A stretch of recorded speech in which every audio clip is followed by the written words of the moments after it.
But you're at liberty to disclose who searched for that Las Cañas document. Ito nga po, yung pong dokumento, we got hold of it. Sabi nga po natin, meron po kami mga tinatawag na amin pong mga informants at source. It was provided to us. Nung ibinigay po sa amin to, hindi naman po ibig sabihin ay amin kaagad itong paniniwalaan. At tama po kayo. That's okay. I can ask subsequent questions regarding to that. So actually, my question is, after you had obtained this document, did you subpoena Las Cañas to verify the contents of those documents? Hindi po, sapagkat he is nowhere to be found. That's enough. So without verification, you decided to believe the contents of the document that you obtained? Again, ibabalik ko po ron sa 5 nating factors. Isinama lamang namin po ito, isa dun sa mga factors na sinasabi po natin, yung pattern of violence na tinatawag. At doon po, nandun sa paragraph 270, sinasabi nga po na may kinalaman sa extrajudicial killing si dating Mayor Sara Duterte at in fact, sabi pa nga niya, huwag nyo nang barilin, kidnapin nyo na lang. Pero bago po kami dumating doon sa punto na gamitin yun, tingnan na po namin yan. Alright. Sorry to interrupt you. So the short answer to my question is yes. Pakiulit po yung tanong ninyo. The question is, did you decide to believe the contents of the document without verifying it with Las Cañas? Yun nga po yung sagot po ko po, hindi Yes. kaagad. Kaya po ikinikwento ko nga kung paano po namin nagamit yun. Alright. So hindi po kaagad namin pinaniwala. Okay. Your Honor, may I just manifest that the defense is actually misleading already the witness. He kept on raising the question, did you believe right away? When as a matter of fact, the witness is explaining. Your Honor, I never meant sorry. Counsel, with all due kindly let the lead prosecutor finish. The witness has been saying that he did a lot of things after receiving the affidavit of Las Cañas, to the extent of going over the 5 factors that he testified to yesterday. But after that first question, so that means yes. The defense said yes. To his question, did you believe to that right away, to that affidavit? The position of the witness, Your Honor, is no. Short Because- rejoinder, Your Honor. Actually, asked and answered by the witness. That is his response, counsel for respondent, to your question. Yeah. Move on, counsel. Yes, Your Honor. We are satisfied with that answer. But another follow-up question. So without verifying it, sorry.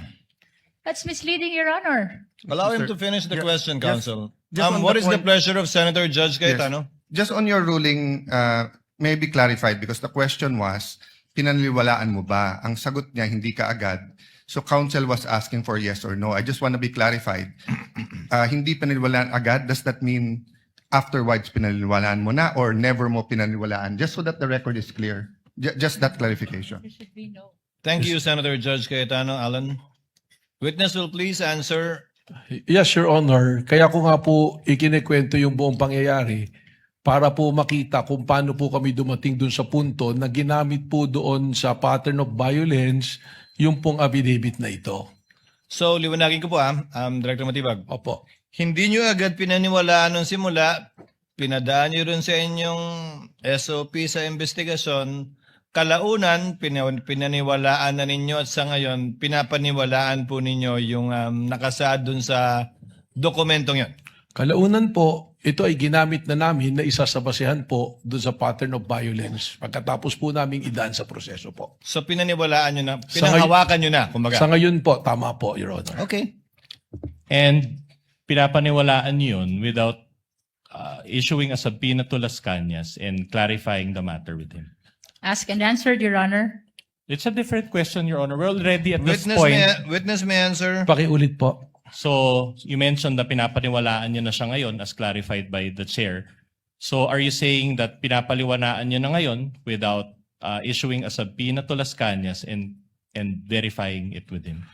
Hindi po nag-issue ng subpoena kay Las Cañas, pero meron pong naging verification process. All right. But not with Las Cañas, who is the author of that document. As and answered po, Your Honor. The presiding officer would like to remind the witness to kindly avoid making a ruling for and behalf of the presiding officer. Pasensya na po, Your Honor. But the gentleman would have been correct. The presiding officer would have said the same thing. Thank you for saving me the trouble. But try to avoid that, Director Matibag. Sorry po, Your Honor. All right. Thank you. Thank Council you. may proceed. All right. Director Matibag, yesterday I identified 2 videos and you related it with the alleged pattern of behavior of VP Sara, correct? The first video that you showed, I think, involved the sheriff. Tama po. All right. But that incident, will you confirm that that incident took place on July 1, 2011? Yes, long time ago po. So around 15 years ago. Tama po. And did you still find it relevant to use that video? Under po dun sa 5 factors namin, ang tinitingnan po natin sa pattern of violence is the historical behavior. All right.